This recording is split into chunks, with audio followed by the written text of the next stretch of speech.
اللہ رب العزت اپنی صفات میں کامل ہیں، بندہ اپنی صفات میں ناقص ہے۔ اللہ تعالیٰ ہر خیر کے دینے والے ہیں اور بندہ ہر خیر کا لینے والا ہے۔ بندے کی نقائص کا یہ عالم کہ یہ سامنے دیکھے تو اسے پیچھے نظر نہیں آتا، دائیں دیکھے تو بائیں نظر نہیں آتا، اوپر دیکھے تو اسے نیچے نظر نہیں آتا، جبکہ اللہ رب العزت کا دیکھنا اتنا کامل ہے۔ کالی رات ہو، کالی چٹان ہو، اس کے اوپر اگر کوئی کالی چیونٹی بھی چل رہی ہو تو اللہ رب العزت اس کو چلتا ہوا دیکھتے ہیں۔ انسان کا سننا اتنا ناقص کہ اگر ایک وقت میں یہ کسی سے گفتگو کر رہا ہو اور دوسرے لوگ بھی آپس میں قریب بیٹھے باتیں کر رہے ہوں تو اس کو بات سننے میں دشواری ہوتی ہے۔ ہم نے کتنی مرتبہ دیکھا کہ ٹیلی فون پہ بات کرتے ہوئے اگر کمرے میں کوئی دوسرا بھی بول رہا ہو تو اسے کہنا پڑتا ہے کہ جی آہستہ بولیں، مجھے بات سمجھ نہیں آ رہی، جبکہ اللہ رب العزت کا دیکھنا اتنا کامل ہے، اللہ رب العزت کا سننا اتنا کامل ہے کہ حضرت آدم علیہ السلام سے لے کر قیامت تک آنے والا آخری انسان، مرد، عورت، بچے اور بوڑھے، سب کے سب ایک میدان میں جمع ہو جائیں اور ایک ہی وقت میں اللہ رب العزت سے دعائیں مانگیں، اللہ تعالیٰ اس پر قادر ہے ان سب کی الگ الگ دعا کو سن لے۔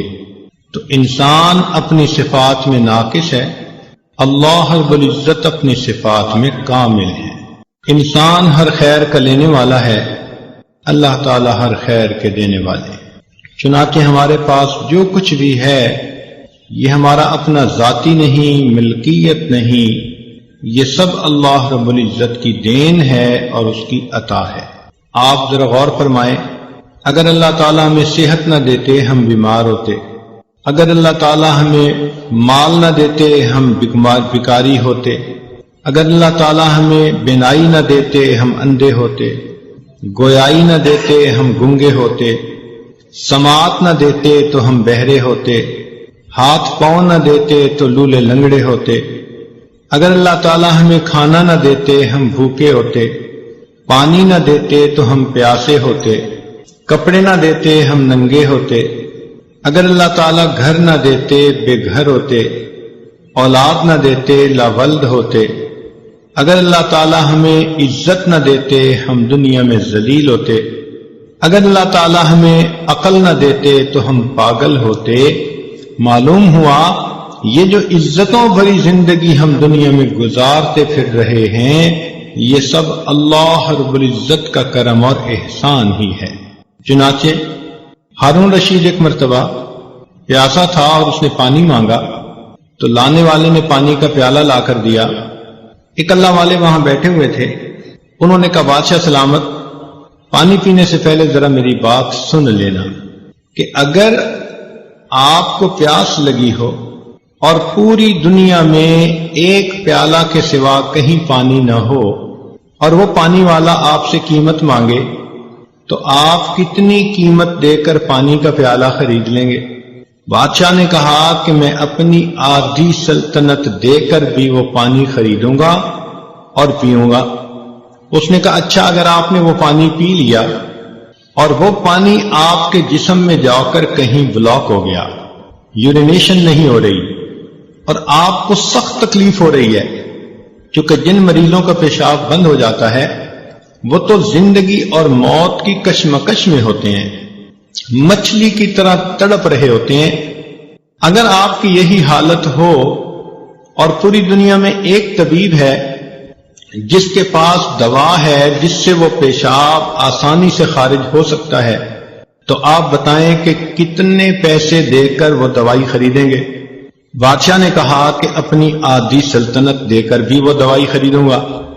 اس نے کہا بادشاہ سلامت، معلوم ہوا کہ آپ کی پوری حکومت ایک پانی کا پیالہ خریدنے اور جسم سے اس کو گزار کر نکال دینے کے برابر ہے، اور آپ سوچیں آپ نے زندگی میں کتنے پیالے پانی پیا، کیسے کیسے مشروبات پیے، اللہ تعالیٰ کی کن کن نعمتوں کو استعمال کیا۔ آپ کیسے سوچ سکتے ہیں کہ آپ اللہ تعالیٰ کی نعمتوں کا شکر ادا کر سکتے ہیں؟ تو واقعی بات ایسی ہے، ہم تو اپنے سر سے لے کے پاؤں تک اللہ تعالیٰ کی نعمتوں میں ڈوبے ہوئے ہیں، بلکہ ہمیں ان نعمتوں کا استحضار بھی نہیں ہے کہ وہ نعمتیں کون کون سی ہیں۔ چنانچہ انسان جب کھانا کھاتا ہے تو اس کے جو فوڈ کا پائپ ہے اس کے اندر اللہ تعالیٰ نے ایک وال بنایا ہوا ہے، وہ ون وے وال ہے، یعنی جب غذا جاتی ہے تو وہ نیچے جانے دیتا ہے، اور اگر غذا باہر نکلنا چاہے تو وہ اس کو روک لیتا ہے۔ اس لیے ابھی ایک بندے نے کھانا کھایا اور ابھی وہ سر کے بل کھڑا ہو جائے تو اس کے منہ سے غذا واپس نہیں آتی، وہ والو اسے روک لیتا ہے۔ ہمیں احساس ہی نہیں کہ یہ اللہ تعالیٰ کی کتنی بڑی نعمت ہے۔ چنانچہ ہمارے ایک تعلق والے دوست ڈاکٹر ہیں نیو یارک میں، ایک مرتبہ ہمارے ہاں مہمان آئے تو ہم نے ان کے لیے بستر بچھایا۔ وہ کہنے لگے کہ حضرت میں تو لیٹ کر سونے کی نعمت سے محروم ہوں۔ پوچھا وہ کیوں؟ کہنے لگے کہ وہ جو کھانے کی نالی کے اندر ایک والو ہوتا ہے وہ میرا والو لیک ہو چکا ہے، چنانچہ اگر میں لیٹ جاؤں تو میرے پیٹ کا جتنا بھی کھانا ہوتا ہے وہ منہ کے راستے باہر آتا ہے، لہذا میں لیٹ نہیں سکتا، مجھے ساری رات بیٹھ کے سونا ہے۔ چنانچہ ہم نے دیکھا کہ ساری رات وہ بندہ بیٹھا اور ایسے بیٹھے بیٹھے اوٹ لگا کر سویا۔ اس دن ہمیں محسوس ہوا کہ اے اللہ، لیٹ کر سو جانا بھی آپ کی کتنی بڑی نعمت ہے۔ ایک نوجوان کا ایکسیڈنٹ ہوا، اس کے آنکھ کے اوپر جو کور ہے وہ کٹ گیا، چنانچہ ایک آنکھ بالکل ننگی جیسے مچھلی کی آنکھ ہوتی ہے، زخم تو مندمل ہو گیا۔ ڈاکٹر نے اسے کہا کہ اب آپ کو یہ آنکھ بار بار دھونی پڑے گی دن میں۔ کیوں؟ کہ ہوا کے اندر جو پولیوشن ہوتی ہے اس کی وجہ سے ڈسٹ کی ایک لیئر اس کے اوپر تھوڑی تھوڑی دیر بعد جمے گی تو آپ کو اسے دھونا پڑے گا۔ چنانچہ اس نے دھونا شروع کر دیا، ہر گھنٹے 2 گھنٹے کے بعد آنکھ میں پانی ڈالے۔ اب جب بار بار یہ عمل شروع کیا تو 1 مہینے کے بعد اس کے رخسار کا جو گوشت تھا وہ اتنا سینسٹیو ہو گیا کہ پانی کے لگنے سے درد ہوتی تھی۔ اس نے ڈاکٹروں کو کہا کہ اس مصیبت سے کیسے میری جان چھوٹ سکتی ہے؟ انہوں نے کہا کہ دیکھیں، اللہ تعالیٰ نے ایک نظام بنایا ہے کہ ہر انسان کی پلکوں کے نیچے ایک پانی کا سسٹم ہے، وہ آٹومیٹک تھوڑی تھوڑی دیر بعد پانی ریلیز کرتا ہے، اور انسان پلک چھپکتا ہے تو اس کی آنکھوں کی سکرین اس سے صاف ہوتی رہتی ہے۔ یوں سمجھیں کہ یہ ہماری آنکھوں کی ونڈ سکرین کا وائپر ہے اور وہ ہر وقت صاف ہوتی ہے تو ہمیں محسوس نہیں ہوتا۔ اب سوچئے جب اس نعمت سے کوئی بندہ محروم ہوا تب اس کو احساس ہوا کہ پلک چھپکنا بھی اللہ رب العزت کی کتنی بڑی نعمت ہے۔ تو جب ہم اتنے ہی محتاج ہیں تو ہمیں چاہیے کہ ہم اپنی ان نعمتوں کو اللہ تعالیٰ سے مانگیں۔ اللہ تعالیٰ سے نعمتیں مانگنا اس عمل کو دعا کہتے ہیں، اور قدرتی بات ہے کہ رمضان مبارک کا یہ مقدس مہینہ ویسے بھی مانگنے کا مہینہ ہے، اور اس عاجز کو آج دعا مانگنے کے لیے ہی بلایا گیا ہے۔ تو دل میں خیال آیا کہ دعا سے متعلق ہی کیوں نہ چند باتیں کہہ دی جائیں۔ ممکن ہے کہ اگر یہ بات سامعین کے سمجھ میں آ گئی اور انہوں نے رمضان مبارک میں اللہ تعالیٰ سے صحیح انداز سے دعائیں مانگی تو یقیناً ان کا فائدہ ہو جائے گا۔ نبی علیہ السلام نے فرمایا الدعاء مخ العبادہ، دعا عبادت کا نچوڑ ہے۔ جیسے کسی چیز کی کریم ہوتی ہے نا کوئی، تو یوں سمجھیں کہ دعا عبادت کا مغز ہے۔ اور دوسری حدیث پاک میں فرمایا الدعاء هو العبادہ، کہ دعا ہی عبادت ہے۔ اللہ تعالیٰ خوش ہوتے ہیں جب کوئی بندہ دعا مانگتا ہے، اور جو نہیں مانگتا اللہ تعالیٰ اس سے ناراض ہوتے ہیں۔ چنانچہ ارشاد فرماتے ہیں من لم یسأل اللہ یغضب علیہ، جو بندہ دعا نہیں مانگتا اللہ تعالیٰ اس بندے سے ناراض ہوتے ہیں۔ آج ہم مخلوق سے تو بہت کچھ مانگتے پھرتے ہیں، اور ہمیں ڈھنگ اور طریقے بھی آتے ہیں. اللہ تعالیٰ سے مانگنے کے طریقے آج ہم نہیں سیکھ پائے. چنانچہ مخلوق کے مانگنے میں اور اللہ رب العزت سے مانگنے میں چند بنیادی فرق ہیں. ذرا توجہ سے بات سنیے گا. پہلی بات تو یہ کہ مخلوق سے اگر آپ بار بار مانگیں تو مخلوق ناراض ہوتی ہے. آپ دوست سے ایک دفعہ کوئی چیز مانگیں وہ دے دے گا، دوسری دفعہ مانگیں دے دے گا، تیسری دفعہ موڈ بنا لے گا، چوتھی دفعہ بولنا چھوڑ دے گا، اور پانچویں دفعہ آپ سے تعلق توڑنے کا اعلان کر دے گا کہ یہ کیسا آدمی ہے، ہر وقت مانگتا ہی رہتا ہے. تو مخلوق سے بار بار مانگو تو مخلوق ناراض ہوتی ہے، جبکہ اللہ رب العزت کا معاملہ عجیب ہے. بندہ ایک دفعہ مانگے وہ دیتے ہیں، دو دفعہ مانگے وہ دیتے ہیں، جتنی بار مانگے اتنی بار دیتے ہیں.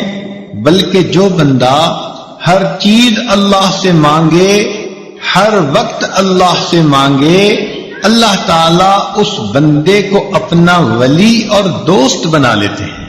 وہ فرماتے ہیں کہ یہ ہمارا ایسا بندہ ہے کہ ہمارے سوا کسی اور سے یہ مانگتا ہی نہیں. ایک دوسرا فرق یہ ہے کہ اگر ہم مخلوق سے کوئی مانگے تو کئی مرتبہ دے تو دیتے ہیں مگر غصے میں آ کے دیتے ہیں. مثال کے طور پہ ایک آدمی ڈرائیونگ کر رہا ہے، والدہ بھی پاس بیٹھی ہے. اب کسی جگہ ریڈ لائٹ پر اس نے گاڑی کو روکا تو ادھر سے کوئی فقیر بھی آ گیا، اس نے ونڈو گلاس کو کھٹکھٹایا تو اس نے اشارہ سے کہہ دیا کہ بھئی معاف کر دو. مگر مانگنے والے بھی بڑے مستقل مزاج ہوتے ہیں، وہ پھر مانگتا ہے، وہ پھر مانگتا ہے، حتیٰ کہ آپ کو غصہ آتا ہے کہ یہ جاتا کیوں نہیں. اتنے میں آپ کی والدہ کہہ دیتی ہے کہ بیٹا اسے کچھ دے دو. اب ماں کے کہنے کی بنا پر آپ اپنی جیب سے 2 روپے نکال کر دیتے تو ہیں، مگر کتنی غصے والی نظروں سے اس فقیر کو دیکھتے ہیں، اور دیتے ہوئے یوں کہہ رہے ہوتے ہیں کہ جیسے بھائی لو اور دفع ہو جاؤ. تو دیا بھی مگر غصے سے دیا، بوجھ سمجھ کے دیا. مگر اللہ تعالیٰ کا معاملہ اور ہے. بندہ اس سے جتنا بھی مانگے، جب بھی مانگے، اللہ تعالیٰ کبھی بھی ناراض ہو کر نہیں دیتے، بلکہ ہمیشہ بندے کو پیار سے دیا کرتے ہیں.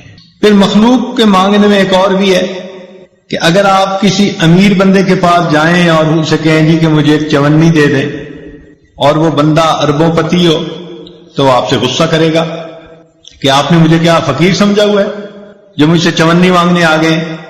اور اگر آپ کسی غریب کے پاس جائیں اور اسے کہیں بھئی مجھے 10 کروڑ کا قرضہ چاہیے تو وہ ناراض ہو جائے گا، یار آپ نے میرے پاس کوئی خزانہ دیکھا ہے. تو عجیب بات، امیر سے تھوڑا مانگیں تو وہ ناراض، اور فقیر سے زیادہ مانگیں تو وہ ناراض. مگر اللہ رب العزت کا معاملہ ایسا ہے کہ بندہ اس سے جتنا مانگے، تھوڑا یا زیادہ، اللہ تعالیٰ دیتے ہیں. بلکہ حدیث پاک میں آتا ہے کوئی بندہ اپنے جوتے کا ٹوٹا ہوا تسمہ بھی اللہ سے مانگتا ہے، اللہ تعالیٰ وہ بھی دے کر خوش ہو جاتے ہیں. پھر ایک فرق اور بھی ہے مخلوق سے مانگنے میں کہ اگر وہ دیں گے تو دن کے کچھ وقت میں دیں گے، شام کو دروازے بند ہو جائیں گے. آپ رات کو کسی کے دروازے پہ جائیں تو دروازے کو بند پائیں گے. تو دروازے دینے والے کے کبھی کھلتے ہیں کبھی بند ہو جاتے ہیں. مگر اللہ رب العزت کا دروازہ ایسا ہے کہ جو دینے والوں کے لیے ہمیشہ کھلا رہتا ہے. لا تأخذہ سنۃ ولا نوم، اللہ تعالیٰ کو نہ اونگ آتی ہے نہ نیند آتی ہے. کس لیے؟ ایسا نہ ہو میرا بندہ میرے دروازے پہ سائل بن کر آئے اور دینے والا سویا ہوا ہو. اللہ تعالیٰ کی شان اس سے بلند ہے. وہ کتنا کریم پروردگار ہے کہ جس کا دروازہ کبھی بند ہی نہیں ہوتا. پھر جن لوگوں کے پاس ہم جاتے ہیں ان کو خود اپنی ضرورتیں ہوتی ہیں. آپ اگر دنیا میں کسی سے مانگیں وہ کہے گا یار مجھے اپنی ضرورت ہے، میں نے قرضہ دینا ہے، حالات میرے ذرا ٹائٹ ہو گئے ہیں، میری پیمنٹ رک گئی ہے، مجھ سے قرضے والے مطالبہ کر رہے ہیں، میری کنسائنمنٹ جو ہے وہ رک گئی ہے، میرا کنٹینر پھنس گیا ہے، مارکیٹ کے حالات اچھے نہیں. تو آپ اگر مخلوق میں سے کسی سے مانگیں تو وہ خود محتاج اپنی 10 ضرورتیں آپ کو بیان کر دے گا، لیکن اللہ رب العزت سے مانگیں تو اللہ تعالیٰ کا معاملہ اور ہے۔ اللہ تعالیٰ وہ ذات ہے کہ سب اس کے محتاج ہیں، وہ کسی کا محتاج نہیں ہے۔ پھر مخلوق سے مانگنے میں اور اللہ تعالیٰ سے مانگنے میں ایک فرق اور بھی ہے کہ اگر دنیا میں کوئی بندہ ذرا ذی حیثیت بنتا ہے نا، تو اس کی کوشش ہوتی ہے کہ اپنوں کو نوازے۔ آج دنیا میں کسی کو حکومت ملے تو وہ اپنی پارٹی کے بندوں کو ہی نوازتے ہیں، اور ان کی کوشش ہوتی ہے کہ اگر کوئی حزب مخالف میں ہے تو اس کے جو کچھ پاس ہے اس سے بھی محروم کر دو، ان کے منہ سے نوالے بھی چھین لو۔ تو مخلوق اپنوں کو عطا کرتے ہیں اور غیروں کو محروم کرتے ہیں۔ اللہ تعالیٰ کا معاملہ اور ہے، وہ اس دنیا میں اپنوں کو بھی عطا کرتا ہے جو کلمہ پڑھنے والے بندے ہیں، جنہوں نے اللہ کو مانا، اور جنہوں نے اللہ کو نہ مانا ان کفار کو بھی اپنی رحمانیت کے صدقے اللہ تعالیٰ اس دنیا میں اولاد دیتا ہے، عزت دیتا ہے، مال دیتا ہے، صحت دیتا ہے۔ تو معلوم ہوا کہ اللہ تعالیٰ وہ ذات ہے جو فقط اپنوں کو ہی نہیں نوازتے، وہ اس دنیا میں اپنے غیروں کو بھی عطا فرما دیتے ہیں، وہ یاروں کو بھی دے دیتے ہیں اس دنیا میں اور غداروں کو بھی دے دیتے ہیں، بلکہ اپنوں کو تو دال ساگ پہ راضی کر دیتے ہیں اور غداروں کو تو معلوم نہیں کیا کیا تر لقمے کھلا دیتے ہیں۔ فرماتے ہیں کہ اگر مجھے ایمان والوں کا ڈر نہ ہوتا، خوف نہ ہوتا کہ یہ بہک جائیں گے، تو ان کافروں کی چھتوں کو، ان کی سیڑھیوں کو، ان کے گھروں کو میں سونے کا بنا دیتا، اس لیے کہ پوری دنیا میری نظر میں مچھر کے پر کے برابر بھی حیثیتیں رکھتی۔ پھر مخلوق سے مانگنے میں اور خالق سے مانگنے میں ایک اور فرق بھی ہے کہ جس سے آپ کو مانگنا ہے پہلے آپ کو اس سے تعلق بنانا پڑے گا، تحفے طائف لے کے جانے پڑیں گے۔ تو دنیا میں کسی کے پاس جاؤ تو پوچھیں گے کیا لائے ہو، کیا گفٹ لائے، افسر صاحب کے لیے کیا کچھ لائے۔ تو دنیا میں کسی کے پاس جاؤ تو جواب ملے گا کہ کیا لائے ہو، جبکہ اللہ رب العزت وہ ذات ہے کہ جب بھی اس کے دروازے پہ بندہ جائے وہ ہمیشہ بندے سے یہ پوچھتا ہے میرے بندے تم میرے دروازے پر کیا لینے کے لیے آئے ہو۔ مخلوق کے بارے میں دیکھا کہ اگر وہ کسی پہ کچھ احسان کریں بھی اور انہیں اڑتی ہوئی خبر ملے کہ فلاں بندہ تو میرے بارے میں الٹی بات کر رہا تھا، تو وہ شک کی بنا پر بھی اپنے ان احسانات کو، تعاون کو روک دیتے ہیں۔ حقیقت نہیں تھی بات، ایسی کسی نے بات کر دی، کیونکہ یہ اس کو دے رہے ہیں، احسان کر رہے ہیں، تو شک کی بنا پر اس بندے کو محروم کر دیں گے۔ اور اللہ تعالیٰ کیا ذات ہے، سبحان اللہ، کہ اس کے بندے اگر بتقاضائے بشریت گناہ بھی کر بیٹھتے ہیں، حکم خدا کو توڑ بھی بیٹھتے ہیں اپنی جہالت کی بنا پر، اللہ تعالیٰ اپنی نعمتوں سے محروم پھر بھی نہیں کرتا۔ کبیرہ گناہ کر کے آتے ہیں اور گھر میں آ کے پلنگ پر میٹھی نیند سو جاتے ہیں، اللہ تعالیٰ ان کو نیند سے محروم تو نہیں کر دیتا۔ یہ تو نہیں کہ تم نے نماز قضا کی تو تمہارا کھانا ہضم نہیں ہوگا۔ اللہ تعالیٰ کتنی جو ہے وہ شفیق ذات ہے، رحیم ذات ہے کہ جو اپنے بندوں پر ان کے گناہوں کے باوجود بھی فوراً اپنی نعمتوں کے دروازے بند نہیں کرتا بلکہ ان کو مہلت عطا فرما دیتا ہے۔ تو اس سے معلوم ہوتا ہے کہ اگر بندے نے لینا بھی ہو تو مخلوق سے مانگنے کی بجائے اپنے پروردگار سے مانگے، مگر یہ مانگنا بھی ایک عمل ہے جو سیکھنا پڑتا ہے۔ آپ نے دیکھا ہوگا کورس کے اندر اپلیکیشن دینی ہو نا تو ہر بندہ تو وہ فارم بھر ہی نہیں سکتا، تو لوگ بیٹھے ہوتے ہیں جو کہتے ہیں جی آئیں ہم آپ کو فارم بھرنا سکھا دیتے ہیں۔ آپ نے پاسپورٹ کے لیے اپلائی کرنا ہے تو درخواست میں کتنی ٹیکنیکل پوائنٹس باتیں ہوتی ہیں، تو بندہ ضرور ہیلپ مانگتا ہے کسی سے کہ بھئی میں ایسا نہ ہو کہ کہیں غلط انفارمیشن پہ دے بیٹھوں۔ عمرہ حج کا ویزا ہو تو کسی نہ کسی جاننے والے سے پوچھتا ہے کہ بھئی میں نے اپلیکیشن کیسے بھرنی ہے۔ اسی طرح اللہ والے وہ دعا مانگنے کا عمل جانتے ہیں. ہمیں ان سے پوچھنا چاہیے کہ جی ہم نے اگر اللہ تعالیٰ سے کوئی دعا کرنی ہے تو یہ بھی تو ایک اپلیکیشن بھرنے کی مانند ہے نا، تو ہم کیسے اپلیکیشن بھریں کہ اپروو ہو جائے؟ ہم نے دنیا میں دیکھا کہ اگر اپلیکیشن پراپر نہ بھری ہوئی ہو نا تو ریجیکٹ ہو جاتی ہے. بالکل یہی معاملہ، اگر دعا پورے آداب کے ساتھ نہ مانگی جائے تو دعا بھی اللہ تعالیٰ کے حضور قبول نہیں ہوتی.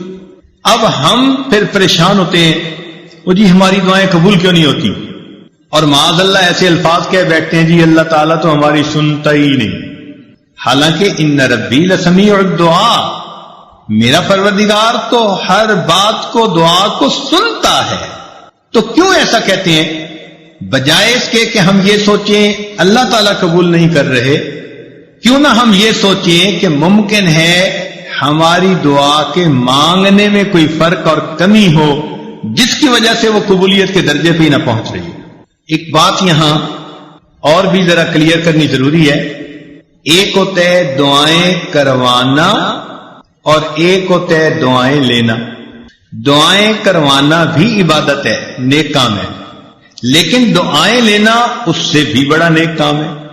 دعائیں کروانا تو یہ ہوا امی دعا کرو، ابو دعا کریں، حضرت جی دعا کریں، سر آپ میرے لیے دعا کریں، یہ تو ہوا دعا کروانا. یہ بھی کہنا چاہیے نبی علیہ السلام نے اس کی بھی تلقین فرمائی. چنانچہ عمر رضی اللہ عنہ ایک مرتبہ عمرے پہ جا رہے تھے تو نبی علیہ السلام نے ان کو رخصت کرتے ہوئے فرمایا کہ بھائی ہمیں اپنی دعاؤں میں نہ بھولنا. تو نبی علیہ السلام کا یہ فرمانا امت کی تعلیم کے لیے تھا. ہم بھی دعاؤں کے لیے کہیں نیک لوگوں کو، بڑوں کو، لیکن اس سے بھی بڑا رتبہ اور درجہ یہ ہے کہ ہم ان کی دعائیں لینے والے بن جائیں. دعائیں لینا کیا ہوتا ہے کہ انسان اتنا اچھا بنے، اتنا نیک بنے کہ اس کو دیکھ کر بے اختیار اس کے ماں باپ، اس کے پیر استاد کے دل سے اس کے لیے دعائیں نکل رہی. تو آج دعائیں کروانے والے بہت ہیں، دعائیں لینے والے بہت تھوڑے. تو کوشش یہ کرنی چاہیے کہ اللہ تعالی ہمیں دعائیں لینے والا بنائے. حدیث پاک میں آتا ہے کہ نبی علیہ الصلوۃ والسلام کے 3 شاگرد تھے اور تینوں کا نام عبداللہ تھا، اور وہ اتنا خدمت میں پیش رہتے کہ نبی علیہ الصلوۃ والسلام کا دل خوش ہوتا. آپ تہجد کی نماز میں ان تینوں کا نام لے کر ان کے لیے دعا مانگتے تھے. اس کا نتیجہ کیا نکلا کہ وہ تینوں دنیا کے اندر بہت عزتیں پانے والے بزرگ بنے. چنانچہ ان میں سے عبداللہ ابن عباس لانو امام المفسرین بنے، عبداللہ ابن عمر رضی اللہ تعالیٰ عنہ امام المحدثین بنے، اور عبداللہ ابن مسعود رضی اللہ عنہ امام الفقہاء بنے. اللہ نے تینوں کو ایسا وقت لگا دیا. تو یہ جو ہوتے ہیں نا بڑوں کی دعائیں لینا، یہ اللہ رب العزت کی بہت بڑی مہربانی ہوتی ہے. بہرحال ایک بات ذہن میں رکھیے کہ آج ہم جو کوتاہی کرتے ہیں نا دعا مانگنے میں، وہ یہ ہوتی ہے کہ ایک تو ہم جلدی مایوس ہو جاتے ہیں. ہم چاہتے ہیں آج ہم نے دعا مانگی اور بس شام ہونے سے پہلے دعا کی قبولیت سامنے نظر آ جائے. آج کل عورتیں ایسے سمجھتی ہیں کہ جیسے ہم نے خاوند کو صبح کام کہا تو شام تک ہونا چاہیے، اگر نہیں ہوا تو شکوہ کریں گی.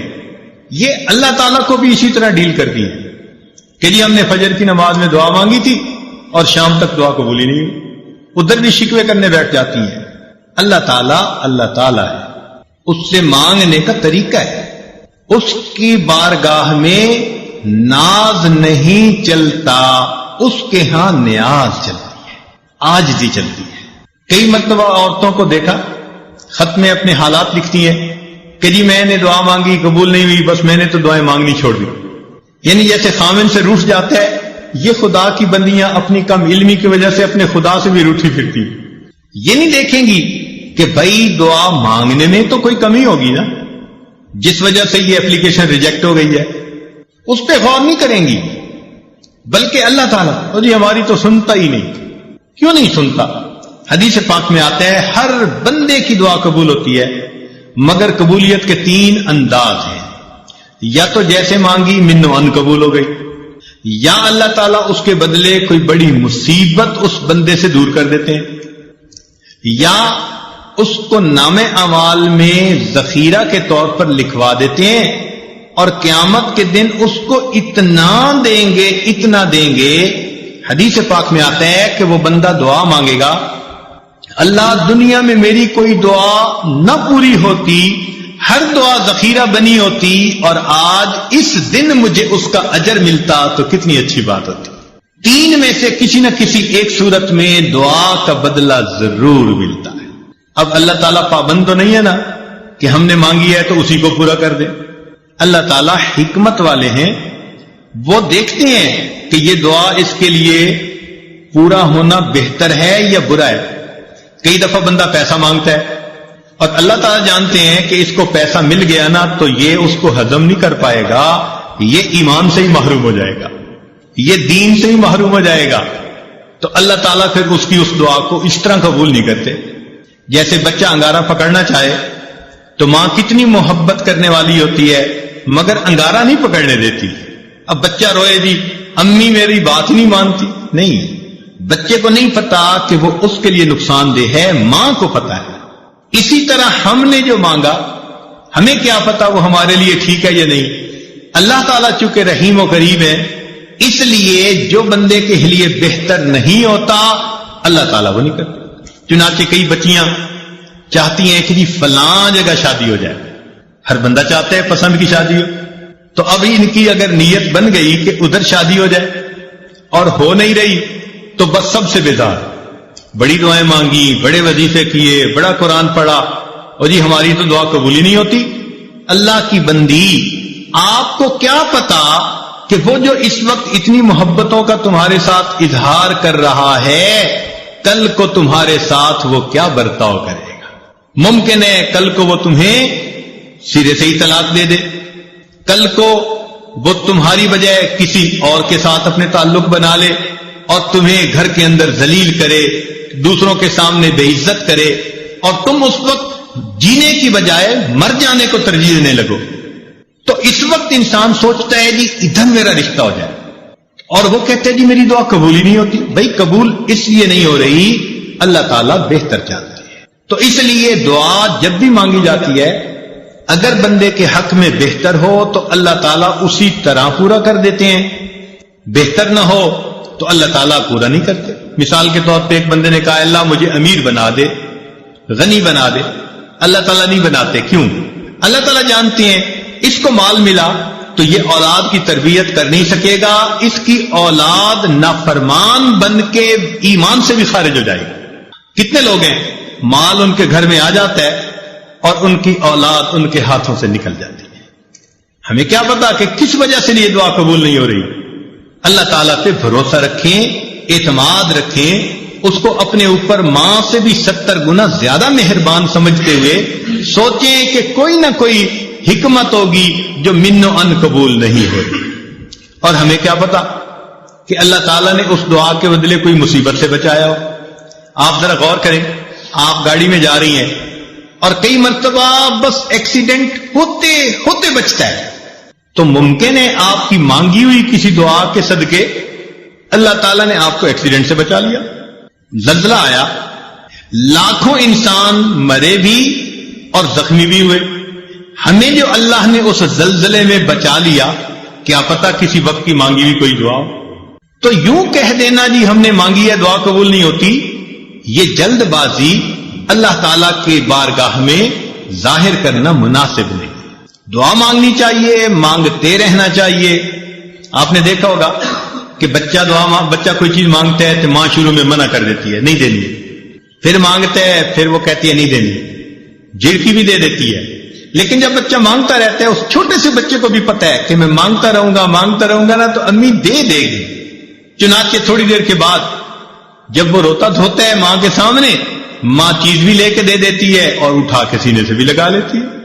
تو اسی طرح دعا مانگنی ہو تو ہم نان سٹاپ بغیر تھکے اللہ سے مانگتے رہیں۔ ہمارا کام ہے مانگنا، مانگنے کے بعد ہم محروم نہیں رہیں گے، کسی نہ کسی صورت اس کا ریٹرن ہمیں ملے گا، یا تو وہ دعا ویسے قبول یا اس کے بدلے کوئی بیماری جو ہے نا وہ دور کر دی جائے گی؟ کیا پتا کہ آپ دعا مانگتی رہیں اور اللہ تعالیٰ نے اس دعا کے بدلے کوئی سکن ڈیزیز ایسی تھی جس سے آپ کو بچا لیا، ورنہ اگر سکن ڈیزیز ہو جاتی اور چہرے پہ داغ دھبے پڑ جاتے تو اتنی محبت کرنے والے خامن صاحب کے بھی رخ بدلے ہوئے ہوتے۔ اللہ نے آپ کی صحت کو سلامت رکھا، کوئی ایسی بیماری نہیں لگائی، گھر میں الفتوں محبتوں کی زندگی گزارتی پھر رہی ہیں، پتہ نہیں ہے کس کس دعا کا نتیجہ ہے جو اللہ نے آپ کو یہ عزتیں دی ہیں۔ تو اس لیے دعا مانگنے میں فوراً توقع رکھنا کہ جی ابھی قبول ہو جائے، یہ بندگی کے آداب کے خلاف ہے، جلدی مایوس نہیں ہونا چاہیے۔ اور پھر ایک بات اس میں اور بھی سمجھ لیں کہ کچھ لوگ دعائیں مانگتے ہیں اور کچھ لوگ دعائیں پڑھتے ہیں۔ دعا پڑھنے سے دعا قبول نہیں ہوتی، دعا مانگنے سے دعا قبول ہوتی ہے۔ کیا فرق ہے دونوں میں؟ دعا پڑھنا تو یہ ہوا کہ بس بیٹھے ہیں ربنا آتنا فی دنیا ربنا ظلمنا، بس طوطے کی طرح ٹیپ ریکارڈ جیسے بجتا ہے وہ بج گیا اور پتہ یہ بھی نہیں کہ میں نے کیا مانگا کیا نہیں۔ چنانچہ ایک مرتبہ ہم نے نماز پڑھی، ہمارے قریبی تعلق والے ساتھ بیٹھے ہوئے تھے، انہوں نے دعا کے بعد اپنے چہرے پہ ہاتھ پھیرے تو میں نے ویسے ہی ان سے پوچھ لیا، میں نے کہا آج دعا میں آپ نے کیا مانگا؟ تو میری طرف دیکھ کے کہتے ہیں حضرت سچ بتاؤ مجھے نہیں یاد۔ یعنی ابھی اپنے چہرے پہ ہاتھ پھیرا اور ابھی یہ نہیں پتا کہ میں نے اللہ سے کیا مانگا۔ اتنی غفلت بھری دعا، تو اس کو کہتے ہیں دعائیں پڑھنا۔ تو دعائیں پڑھنے سے دعائیں قبول نہیں ہوتی، دعائیں مانگنے سے دعائیں قبول ہوتی۔ دیکھیے جس فقیر نے آپ سے 1 روپیہ مانگنا ہوتا ہے وہ کپڑے بھی بڑے پھٹے پرانے پہن کے آتا ہے، وہ شکل بھی فقیروں والی بنا کے آتا ہے، اس کے بعد الفاظ بھی بڑے چن چن کے وہ بولتا ہے جو دوسرے کے دل کو ٹچ کرنے والے ہوں، آواز بھی بھرائی ہوئی ہوتی ہے، ہاتھ بھی کانپ رہے ہوتے ہیں۔ اب دیکھیے جس نے 1 روپیہ مانگنا ہے وہ اتنا کچھ کر کے آپ کے دل کو اپنی طرف متوجہ کرتا ہے، تو جس بندے نے اللہ سے اللہ کو مانگنا ہو پھر اس کو کتنی عاجزی اور فریاد سے اللہ سے مانگنا چاہیے۔ آج تو ہم دعا ایسے مانگتے ہیں جیسے اپنے ورکرز کو کام ذمے لگا رہے ہوں۔ مثال کے طور پہ عورت دعا مانگے گی، اللہ میری بیٹی کا اچھا رشتہ آ جائے، میرے بیٹے کو نوکری مل جائے، میرا خاوند میرے سامنے اتنا اچھا ہو کہ میرے اشاروں پہ ناچنے لگ جائے، اے اللہ فلاں فلاں ہمارے جو حاسدین ہیں ان کا تو بالکل گھر ہی اجڑ جائے۔ یعنی ہم ایسے دعا مانگ رہے ہوتے ہیں جیسے کسی ماتحت کو کام ذمے لگا رہے ہوتے ہیں۔ دعا مانگنا اور چیز ہے اور ماتحت کے ذمے کام لگانا وہ اور چیز ہے۔ اللہ تعالیٰ ہے، اس انداز میں دعائیں مانگنا یہ ہو جائے یہ ہو جائے یہ ہو جائے، جیسے سیٹھ صاحب بیٹھے ہوئے اپنے ورکرز کو کام اسائنمنٹ دے رہے ہیں۔ تو اللہ تعالیٰ کو دعا میں اسائنمنٹ نہ دیا کریں، اللہ تعالیٰ کے سامنے عاجزی اور زاری کا اظہار کر کے، بندگی کا اظہار کر کے، اللہ کی عظمت کو مان کے اللہ سے دعا کیا کریں، سوال کیا کریں۔ تو جب ہم اس طرح سے مانگیں گے تو دعائیں جلدی قبول ہوں گی۔ ہم الزام ان کو دیتے تھے، قصور اپنا نکل آیا، ہم شکوہ لیے پھرتے ہیں جی ہماری سنتا ہی نہیں، حالانکہ دعا مانگنے میں کتنی کوتاہیاں ہم خود کر لیتے ہیں۔ چنانچہ حجاج بن یوسف کے بارے میں آتا ہے کہ طواف کر رہا تھا اور ایک نابینا وہاں بیٹھا دعا مانگ رہا تھا، اے اللہ مجھے بینائی عطا کر دے۔ تو حجاج بن یوسف رکا اور اس نے اس کو ٹھوکر لگائی اور کہا اندھے تجھے پتہ ہے میں کون ہوں؟ اس نے کہا نہیں۔ اس نے کہا میں حجاج بن یوسف ہوں۔ اب اس کے بارے میں مشہور تھا کہ یہ بہت ہی زیادہ سخت طبیعت کا بندہ ہے، جو کہہ دیتا ہے نا وہ پورا کر دیتا ہے۔ چنانچہ اس کا نام سن کے اندھا گھبرا گیا کہ آج میرا کس سے واسطہ پڑ گیا۔ تو حجاج بن یوسف نے کہا کہ دیکھ میں طواف کر رہا ہوں، اگر میرا طواف مکمل ہونے تک تیری بینائی ٹھیک نہ ہوئی تو میں نے تیرے قتل کا حکم دے دینا۔ اور اس نے ایک پولیس والا بھی ساتھ کھڑا کر دیا کہ یہ اندھا بھاگنے نہ پائے، اور خود طواف کرنے لگ گیا۔ اب تو جی اندھے کا حال عجیب، آنسو بھی گر رہے ہیں اور کانپ بھی رہا ہے اور دعا مانگ رہے، اللہ پہلے تو بینائی کا سوال تھا اب تو میری زندگی کا سوال۔ ایسے تڑپ کے اس نے دعا مانگی، کہتے ہیں کہ حجاج بن یوسف جب واپس آیا اللہ نے اس کی بینائی عطا فرما دی۔ تو حجاج بن یوسف نے اس سے کہا کہ جیسے تم پہلے بیٹھے دعا مانگ رہے تھے نا، ساری عمر بیت اللہ کے سامنے اس طرح بیٹھ کے دعا مانگتے، تمہاری دعا قبول نہیں ہو سکتی تھی، کیونکہ یہ زبان سے نکل رہی تھی، دل سے نہیں نکل رہی تھی۔ اب جب تمہیں اپنی جان کا خوف ہوا، اب تڑپ کے دل سے دعا مانگی، اور دل سے جو بات نکلتی ہے اثر رکھتی ہے، پر نہیں طاقت پرواز مگر رکھتی ہے۔ تو اس لیے دعا ہمیشہ انسان ایسے مانگے کہ تڑپ کے مانگے، دل سے دعا نکلے، پھر دیکھیں اس کے بعد اللہ رب العزت کی طرف سے کیسے رحمتیں ہوتی ہیں۔ ایک بات ذہن میں رکھنا کہ جو شرفاء ہوتے ہیں نا، سخی لوگ ہوتے ہیں، ان سے اگر کوئی تھوڑا بھی مانگے نا تو وہ اپنے مقام کے مناسب زیادہ دیتے ہیں۔ مثلا اگر کوئی مجھ سے سوال کرے تو ہو سکتا ہے میں اس کو 10 روپے دے دوں، کسی امیر سے سوال کرے وہ 1000 روپیہ دے دے، کسی وزیر سے بات کرے وہ 10,000 دے دے، ملک کے صدر سے جا کر مانگے تو وہ 1,00,000 روپیہ دے دے، اور اگر سعودی عرب کے بادشاہ سے مانگے تو وہ ملین میں دے دے گا، اس لیے کہ اس کا دین اتنی بڑی۔ تو دنیا کا ہر بندہ اپنی شان کے مطابق دیتا ہے، یہ ذہن میں یاد رکھ لیجئے۔ اللہ تعالیٰ جب قبول فرماتے ہیں تو بندے کو اپنی شان کے مطابق عطا فرما دیتے ہیں، وہ اتنے کریم پروردگار ہیں۔ چنانچہ بندے کے یعنی مانگنے والے کا دامن چھوٹا اور دینے والے کی دین بڑی ہوتی ہے۔ جس نے بھی مانگا، مجھے بچپن کا ایک واقعہ یاد ہے۔ ایک محلے کا دکاندار تھا اور میرے والد صاحب کے ساتھ اس کے بڑے اچھے تعلقات دوستانہ تھے۔ جب کبھی اس دکاندار سے میں کوئی چیز سودا لینے جاتا تو وہ سودا بھی تول دیتا، اور جب وزن پورا ہو جاتا تو کچھ اوپر بھی ڈال دیتا۔ تو مجھے یہ بات سمجھ میں نہ آتی، بہت چھوٹی عمر تھی، تو میں نے ایک دفعہ اپنے ابو سے پوچھا کہ وہ تولتا تو ہے اور جب بالکل وزن پورا ہو جاتا ہے وہ کچھ اوپر بھی ڈال دیتا ہے۔ تو ابو نے بتلایا کہ بیٹے یہ اس کی محبت ہے کہ جتنا حق بنتا ہے وہ حق سے زیادہ ہمیں دیتا ہے۔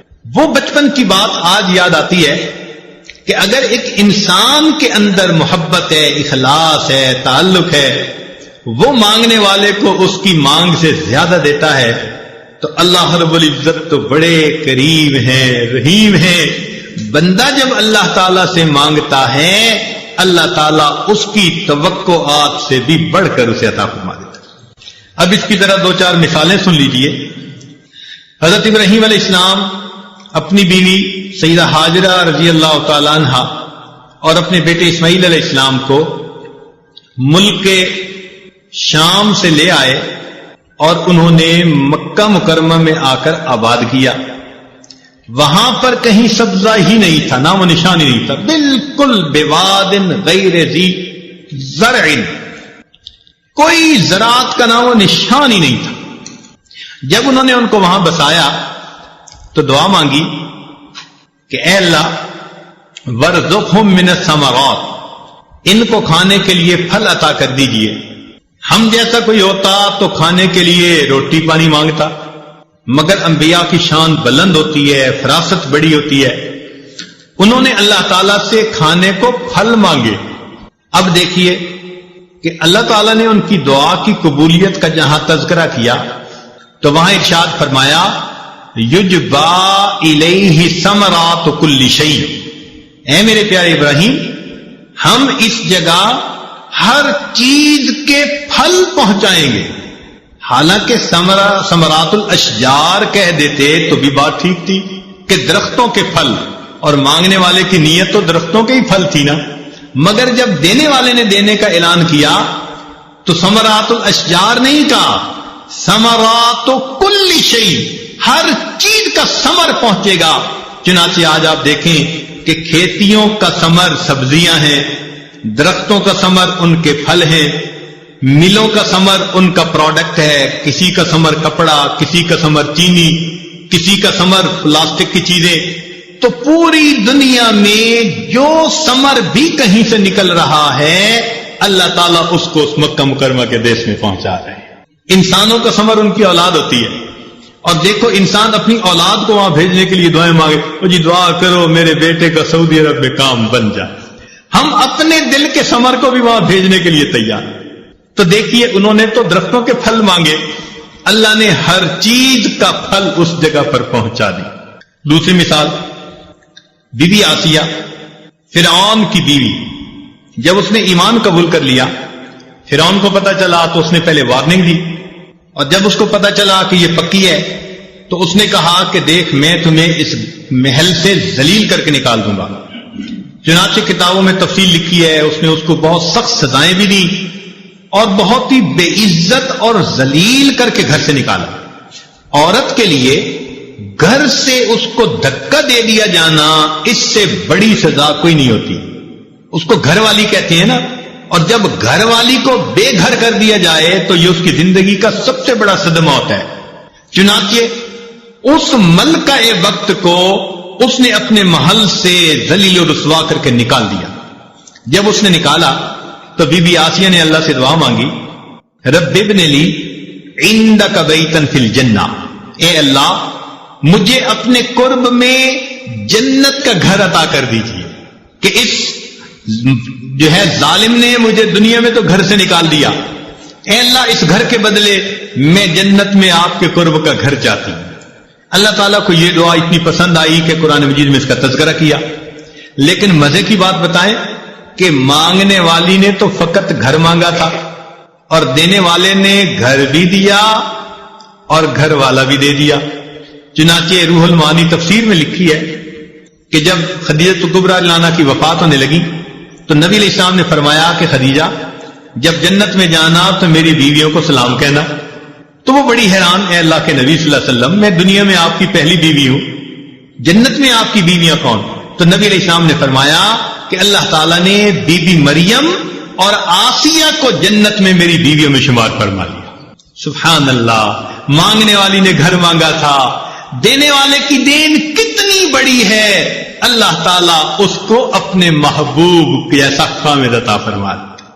سیدنا عمر رضی اللہ عنہ مکہ مکرمہ سے مدینہ آ رہے ہیں، رات کو ایک جگہ لیٹ گئے، تہجد کے وقت آنکھ کھلی، دیکھا کہ آسمان پہ چاند چمک رہا ہے، نور برسا رہا ہے، خنکی تھی، رحمت کے نزول کا وقت تھا۔ تو ایسے وقت میں پھر اللہ سے مانگنے کو دل کرتا ہے۔ تو عمر رضی اللہ عنہ نے اٹھ کر اللہ سے دو دعائیں مانگی۔ ایک تو آسمان کے چاند کو دیکھ کے ان کو اپنے مدینہ کا چاند یاد آ گیا، نبی علیہ السلام کی یاد آئی، تو انہوں نے دو دعائیں مانگی، اللہم ارزقنی شہادتا فی سبیلک، اللہ مجھے اپنے راستے میں شہادت عطا فرما، وجعل قبری فی بلد حبیبی، اور اپنے محبوب کے شہر میں میری قبر بنا دیجیے۔ اپنی دو دعائیں، دو آرزویں، دو حسرتیں اللہ کے سامنے پیش کی۔ اللہ تعالیٰ نے دعا کو قبول کر لیا، مگر دعا کو قبول کیا تو کیسے کیا؟ شہادت تو انہیں پہاڑ کی چوٹی پہ مل سکتی تھی، زمین کی گہرائیوں میں مل سکتی تھی، کہیں دریا میں مل سکتی تھی، کہیں گلی کے موڑ پہ مل سکتی تھی، مگر نہیں، اللہ تعالیٰ نے عمر لانوں کو شہادت تو دی۔ کہاں پر؟ باوضو ہیں، نماز کی حالت میں ہیں، اور نبی علیہ الصلوۃ والسلام کی مسجد میں ریاض الجنہ میں مصلی کے اوپر کھڑے ہیں، وہاں ان کو زخم لگایا جاتا ہے جو بالآخر شہادت کا سبب بنتا ہے۔ اب انہوں نے تو یہ تو نہیں مانگی تھی اللہ اپنے محبوب کے مصلی پہ مجھے شہادت عطا۔ تو مانگنے والے نے دیکھو فقط شہادت مانگی، مگر دینے والے کی دین اتنی بڑی کہ مانگنے والے کی توقعات سے بھی زیادہ ہوتی ہے۔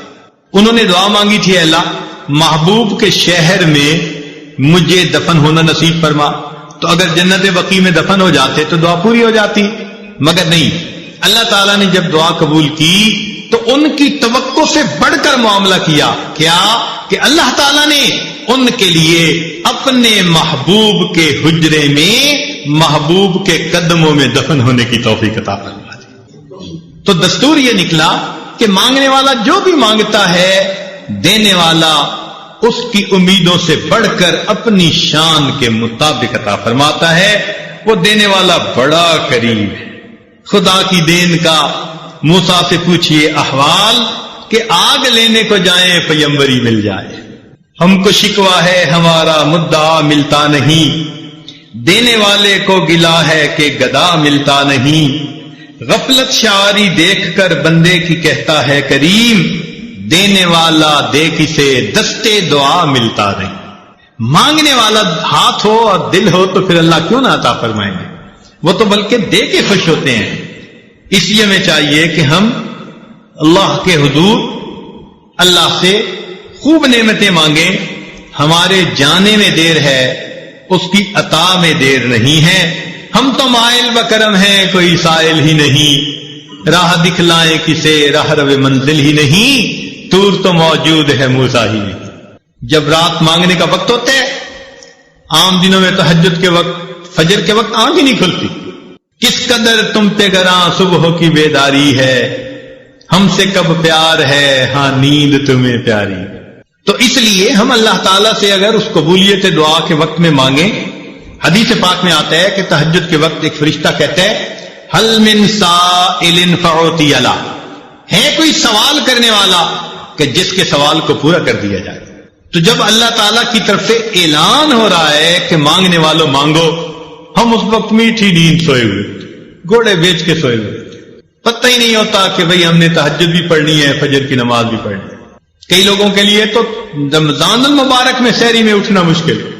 عورتیں کہتی ہیں جی بس رات کھا لیں گے، صبح اٹھا نہیں جاتا۔ اب بتائیے یہ ہمارا حال ہے۔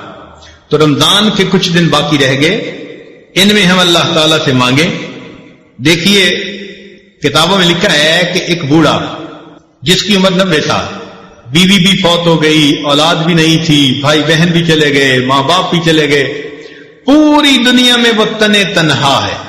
کسی پڑوسی نے اس کی روٹی ذمہ لے لی تھی اور انہوں نے اپنی بیٹھک میں اس کو رکھ لیا تھا، لیکن اس کی کھانسی کے بدلے، بلغم کے بدلے ان کے دل خراب ہوئے تو انہوں نے اس کو بھی جواب دے دیا۔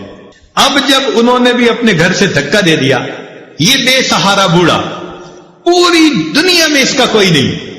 اب اگر اس کا دل ٹوٹا تو یہ سوچتا ہے کہ میں کہاں جاؤں، تو خیال آتا ہے کہ کیوں نہ میں اپنے رب سے جا کے دعا مانگوں۔ تو یہ بوڑھا ہانپتا ہوا، کانپتا ہوا، لاٹھی پکڑے، جھکی ہوئی کمر ہے، آنکھوں پہ اینک لگی ہوئی ہے، منہ میں دانت نہیں، پیٹ میں آنت نہیں، طاقت نہیں۔ اب اس وقت اگر یہ اللہ کے گھر کی طرف آہستہ آہستہ چل رہا ہے تو اللہ رب العزت اس باغی بوڑھے سے یہ نہیں پوچھتے تو نے اپنی جوانی کہاں ضائع کی، تیرا جمال کہاں گیا، تیرا مال کہاں گیا، اب تجھے میرا در یاد آیا۔ اللہ تعالیٰ اس باغی بوڑھے سے بھی شکوے نہیں فرماتے۔ اگر وہ اپنی موت سے پہلے زندگی میں اللہ کے در پر چل کر آتا ہے، اللہ تعالیٰ فرماتے ہیں کہ اگر وہ 1 بالش چلتا ہے میری رحمت 2 بالش چلتی ہے۔ وَإِنْ أَتَانِي يَمْشِي أَتَيْتُهُ هَرْوَلًا، اگر وہ میری طرف چل کے آتا ہے میری رحمت اس کی طرف دوڑ کے جا رہی ہوتی۔ تو جو پروردگار اتنا کریم ہے، کیوں نہ ہم اس کے در پہ جا کے اپنے آنے والی زندگی کے اچھے فیصلے مانگیں، اپنے اچھے نصیبے کی دعا مانگیں۔ اللہ رب العزت فرماتے ہیں وَأَمَّا السَّائِلَ فَلَا تَنْهَرْ، اور سوالی کو انکار نہ کرو۔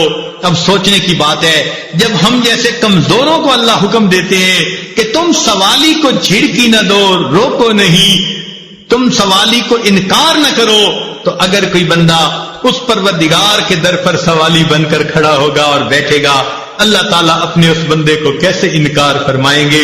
یقیناً مانگنے کی کمی ہوتی ہے، دینے والے کی دین میں تو کوئی کمی نہیں، وہ تو دے کے خوش ہوتا ہے۔ بلکہ فرماتا ہے کہ وَقَالَ رَبُّكُمُ ادْعُونِي أَسْتَجِبْ لَكُمْ، تمہارے رب نے یہ فرمایا تم دعا مانگو میں قبول کروں گا۔ اللہ کا کلام بھی سچا اور اللہ تعالیٰ بھی سچے ہیں، لہذا ہم پکے یقین کے ساتھ اللہ تعالیٰ سے دعائیں مانگیں، اللہ تعالیٰ ہماری پریشانیوں کو دور کر دے اور اللہ تعالیٰ ہمیں در در کے دھکے کھانے سے بچا لے۔ میرے دوستوں اور میری عزیز بہنوں، آج اس وقت امت مسلمہ اتنی پریشان ہے کہ یوں لگتا ہے کہ تسبیح ٹوٹی اور جس طرح دانے اوپر سے گرتے ہیں اس طرح امت مسلمہ پر پریشانیاں آ رہی ہیں، گر رہی ہیں، ہر طرف ذلت ہے، ہر طرف پریشانی ہے۔ اے خاصہ خاصان رسول، وقت دعا ہے، امت پہ تیری آ کے عجب وقت پڑا ہے، یہ دعا مانگنے کا وقت ہے۔ تو یہ عاجز گزارش کرتا ہے اجتماعی طور پر بھی دعائیں مانگے اور گھروں میں تہجد کے اوقات میں انفرادی طور پر بھی دعائیں مانگے. اللہ تعالیٰ مصیبت کی یہ گھڑیاں دور کر دے اور امت مسلمہ کو عزت رفتہ نصیب فرما دے اور اللہ تعالیٰ ہمیں در در کے دھکے کھانے سے بچا لے. یاد رکھیے کہ دنیا میں تو ایک در بند ہوا دوسرا کھل جائے گا، اس لیے کہ اس کا نعم البدل دنیا میں موجود ہوتا ہے. اللہ کا دروازہ وہ دروازہ ہے جس کے لیے یہ بند ہو جائے اس کے لیے کوئی دوسرا بدل موجود نہیں ہوتا. لِكُلِّ شَيْءٍ إِذَا فَارَقْتَهُ عِوَضٌ وَلَيْسَ لِلَّهِ إِن فَارَقْتَ مِنْ عِوَضِ. اے آدمی، اے دوست، تو جس سے بھی دنیا میں دور ہوا تیرے لیے اس کا کوئی نہ کوئی بدل موجود ہوگا. اگر تو اللہ سے جدا ہو گیا تیرے لیے اللہ کا بدل کوئی دوسرا نہیں. اس لیے ہم اس در سے مانگنا سیکھیں. اے اللہ ہمیں در در کے دھکے کھانے سے بچا لینا اور ہم کسی مخلوق کے دروازے پہ جانا بھی نہیں چاہتے. آپ ہی کے سامنے دامن پھیلانا چاہتے ہیں، آپ ہی سے مانگنا چاہتے ہیں. اے اللہ ہمیں عطا فرما دیجئے.